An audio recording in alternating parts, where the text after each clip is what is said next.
پیارے اسلامی بھائیوں، بعض لوگوں کے یہاں بچے کا انتقال ہو جاتا ہے، چھوٹے چھوٹے بچوں کا انتقال ہو جاتا ہے، یا بعض اوقات پیدائشی بچہ مرا ہوا ہوتا ہے، پیدا اس کا انتقال ہو جاتا ہے، یا بعض اوقات ولادت سے پہلے ہی بچہ ضائع ہو جاتا ہے، بہت شور، بڑا واویلا، بڑا رونا پیٹنا گھروں میں ہوتا ہے۔ مت کیا کرو ایسا، یقین کریں یہ بہت بڑا انعام تمہیں ملنے جا رہا ہے۔ ایسا نہ ہو یہ رونا پیٹنا، یہ بے صبری، یہ اللہ کی بارگاہ میں شکوے شکایات، اتنے بڑے تم اجر سے محروم رہ جاؤ۔ سنو، اللہ کے آخری نبی صلی اللہ تعالی علیہ وسلم نے فرمایا، جس مسلمان جوڑے کے 3 بچے انتقال کر جائیں، اللہ عز و جل ان بچوں پر فضل و رحمت کرتے ہوئے ان دونوں یعنی ماں باپ کو جنت میں داخل فرمائے گا۔ صحابہ کرام نے عرض کی کسی کے 2 بچے، فرمایا 2 بچے بھی، پھر عرض کی اور 1، فرمایا 1 بھی، پھر فرمایا اس ذات کی قسم جس کے قبضہ قدرت میں میری جان ہے، جس عورت کا کچا بچہ فوت ہو جائے یعنی حمل ضائع ہو جائے اور وہ اس پر صبر کرے تو وہ بچہ اپنی ماں کو اپنی ناف کے ذریعے کھینچتا ہوا جنت میں لے جائے گا۔ یہ تو جنت کا ٹکٹ تھا، مگر شکوے شکایات، الامان والافیز، گھر میں موت، میت کو نقصان ہو جائے، ہماری عورتیں، ہمارے گھر کے افراد وہ واویلا کرتے ہیں۔ معاذ اللہ، بعض اوقات تو کفریہ کلمات زبان پر ہوتے ہیں، معاذ اللہ ثم معاذ اللہ، کہتے کہ اللہ کو ہمارا ہی گھر ملا تھا، اتنے چھوٹے بچے کا کیا قصور تھا؟ استغفر اللہ۔ یہ تمہارے جملے، ایک تو گھر میں مصیبت پہلے ہی آئی ہوئی ہے اور تم اللہ پر اعتراض کر کے معاذ اللہ، اللہ کو ظالم کہہ کے اپنا ایمان بھی ضائع کر بیٹھے، یہ تو اس سے بڑی مصیبت ہو گئی نا۔ تو نہ کریں ایسا، سیکھو۔ آج میں نے آپ کے سامنے حضرت ایوب علیہ السلام کی سیرت اور قرآنی واقعہ بیان کیا کہ سب کچھ چلا گیا مگر وہ اللہ کی رضا پر راضی تھے، رب نے انہیں صبر کرنے والا بندہ بھی فرمایا اور ساری نعمتیں پہلے سے زیادہ عطا فرما دی۔ ہاں بالکل نوازا جائے گا، صبر کا دامن اگر نہ چھوڑیں۔ سنو ہمارے اسلاف کیسے صبر کرتے تھے۔ حضرت سیدنا فتح موصلی رحمت اللہ تعالی علیہ کی زوجہ محترمہ رضی اللہ تعالی عنہا کا پاؤں پھسل گیا اور ان کا ناخن ٹوٹ گیا، وہ مسکرانے لگی۔ اللہ اکبر، کبھی کبھی ہمارا بھی ناخن ٹوٹا ہوگا، بہت تکلیف ہوتی ہے، ناخن ٹوٹے تو جان نکل جاتی ہے، مگر آپ مسکرانے لگی۔ کسی نے پوچھا کہ آپ کو ناخن ٹوٹنے کا درد نہیں ہوا، آپ مسکرا رہی ہیں؟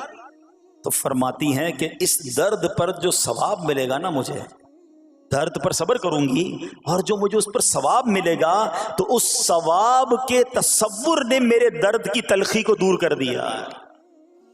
ہائے ہائے ہائے، یہ ہیں اللہ والے۔ ہاں، صبر کرنا کوئی ان سے سیکھے۔ میرے پیارے اسلامی بھائیوں، احادیث میں، روایتوں میں یہ مضمون ملتا ہے کہ اللہ کریم کی بارگاہ میں بندے کا کوئی درجہ رکھا ہوتا ہے، یعنی اللہ کی رضا یہ کہ بندہ اس سٹیج تک پہنچ جائے، اس درجے تک پہنچے، مگر وہ نماز کے ذریعے، روزوں کے ذریعے، عبادتوں کے ذریعے اس درجے تک نہیں پہنچتا، پھر اللہ اس پر آزمائش بھیجتا ہے کہ میرا بندہ صبر کر لے تاکہ صبر کر کے اس درجے کو حاصل کر لے۔ ہائے ہائے، یعنی مجھ پر کوئی آزمائش آئی تھی میرے درجے بڑھانے، مگر ہائے میری بے صبری کہ میں نے وہ درجہ پانے کا موقع ضائع کر دیا، میں نے وہ ثواب پانے کا موقع ضائع کر دیا۔ خدا را یاد رکھنا، اگر کسی آزمائش سے گزر رہے ہو تب بھی، اور اگر آئندہ کوئی آزمائش آئے، صبر کا دامن نہ چھوڑنا، یہ تصور کر لینا کہ یہ میرے گناہ معاف کرنے کا ذریعہ بن رہا ہے، یہ میرے درجے بڑھانے کا ذریعہ بن رہا ہے۔ اور سنو، جب مصیبت آئے تو پڑھنا کیا ہے؟ رسول اللہ صلی اللہ تعالی علیہ وآلہ وسلم نے فرمایا، جو مصیبت کے وقت انا للہ و انا الیہ راجعون کہتا ہے تو اللہ عز و جل اس کی پریشانی دور فرما دیتا ہے اور اس کے کام کا انجام اچھا فرماتا ہے اور اسے ایسا بدل عطا فرماتا ہے جس پر وہ راضی ہو جاتا ہے۔ تو یہ پڑھ لیں، لیکن شکوہ نہ کریں، دنیا والوں کو بتانے کی حاجت نہیں۔ اچھا، وہ جو میں بات کر رہا تھا کہ تکلیف سب کو بتانی ہے اور راحت کے بارے میں کسی کو کوئی شکر کرتا ہوا نظر نہیں آتا۔ ایک بار ایک شخص کے سر پر جو ہے نا وہ تکلیف ہوئی نا، سر میں درد ہو گیا، اس نے پٹی باندھی اور گھومنے لگا۔ اس زمانے میں حضرت رابعہ بصریہ رضی اللہ رحمت اللہ تعالی علیہ، اللہ کی بہت بڑی ولیاں ہیں، آپ نے اس کو دیکھا کہ کیوں پٹی باندھی ہے؟ وہ کہتا سر میں درد تھا اس لیے پٹی باندھی ہے۔ بات تھوڑی سی باریک ہے، سمجھدار لوگ سمجھیں گے، اس لیے پٹی باندھی ہے کہ سر میں درد تھا۔ اللہ اکبر، اس اللہ والی نے پتہ ہے کیا کہا؟ آپ کہتی ہیں کبھی صحت کی پٹی بھی باندھی ہے؟ ہاں یہ جملہ ہے بڑا سمجھنے والا ہے، یعنی اللہ نے اتنے دنوں تک صحت میں رکھا تو کسی کو نہیں بتایا، اور تھوڑے دنوں کی تکلیف آئی تو پٹی باندھ کے سب کو بتانے چلا ہے کہ رب نے بیمار کیا ہے۔ ہاں ہمیں اللہ کریم کی طرف سے آزمائش ہمیشہ تھوڑی آتی ہے۔ اگر اپنی زندگی کا ہم پورا عرصہ کیلکولیٹ کریں نا کہ بھئی ایک 40 سال کا کوئی بندہ ہو گیا ہے تو کتنے دن ہوئے 40 سال میں؟ ٹھیک ہے، ایک بار کبھی بیٹھ کے اکیلے میں حساب کرنا، اتنے ہزار دن میں نے دنیا میں گزارے، کتنے دن بیمار رہا؟ تو شاید چند دن، 100 دن، 50 دن، 200 دن بنیں گے۔ کئی ہزار دنوں میں سے اگر چند دن اللہ نے مجھ پر آزمائش ڈالی تو ہزاروں دن راحت بھی تو ڈالی نا، صحت بھی تو عطا فرمایا۔ اتنے دن جس رب نے چھاؤں میں کھڑا کیا، اگر تھوڑی دیر کے لیے دھوپ آئی ہے تو مجھے شکوہ نہیں کرنے چاہیے۔ یاد رکھنا ہر رات کے بعد صبح ہے، ہر دھوپ کے بعد چھاؤں ہے۔ اگر تم انتظار کرو گے تو رب ایسی رحمت تم پر نازل کرے گا، اپنے غیب کے خزانوں سے عطا فرمائے گا۔ قرآن میں رب نے وعدہ کیا ہے وَمَن يَتَوَکَّلْ عَلَى اللَّهِ فَهُوَ حَسْبُهُ، جو اللہ پر بھروسہ کرے اللہ اس کے لیے کافی ہے۔ مگر ہمارا پرابلم یہ ہے کہ جب مشکل آتی ہے ہم یہ ساری باتیں بھول کر بس شکوہ، شکایات اور پریشانی میں چلے جاتے ہیں۔ ارے آپ اس مصیبت کو اللہ کی طرف سے نعمت سمجھ لو، اللہ کی طرف سے یہ سمجھ لو کہ میرے گناہ معاف کروانے، میرے درجات بلند کرنے کے لیے آیا ہے۔ اچھا اب ایک اور بات، بعض اوقات شیطان ہے نا وہ کسی کے دماغ میں وسوسہ ڈالتا ہے کہ یار جب میں نمازیں نہیں پڑھتا تھا نا تب تو اتنا پریشان نہیں رہتا تھا، جب سے نمازیں شروع کی، دعوت اسلامی کے اجتماع میں آنے لگا، مدنی قافلوں میں سفر شروع کر دیا، اب تو میں نے کچھ ذمہ داری بھی لینا شروع کر دی ہے۔